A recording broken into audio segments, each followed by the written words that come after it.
What's up mga kamuging? For today's video ay magluluto nga tayo ng ginatang tulingan at niready ko ng mga sangkapin ang isda, ang suka, ang asin, paminta, bitchin, dahon ng laurel, ganun na rin ang sibuyas, bawang at luya, siling green at pechay, and then meron tayong gata, gumamit ako ng Coco Mama. Sa isang malinis na kawali ay isa-isa ko na sinalansan itong ating mga isda. Alam niyo ba mga kamuging na isa ito sa pinakapaborito ko niluluto ni Papa nung siya ay nabubuhay pa. Mabuti na lang kamo at naturuan niya ako bago pa siya mawala. At ayan, isa-isa ko na nga lang isinunod ang mga rekado nito, ang sibuyas, bawang, luya, ganun din ang paminta. At isinunod ko na rin ang siling green, ganun na rin ang suka. At sinindihan ko na nga ito sa mahinang apoy saka ko tinakpan. At nang kumukulo na ay isa-isa ko nga itong binaliktad.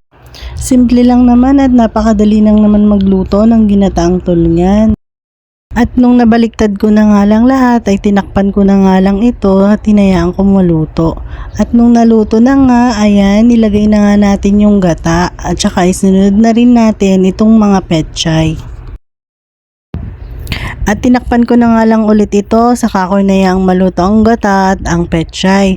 Ayan, binalikan ko nga ito at nakita nyo naman, napakasarap. At naamoy ko na nga itong gata. Ang sarap nito sa mainit na kanin. Kain po tayo mga kamuging. Maraming salamat nga po pala sa inyong suporta at walang sawang panonood.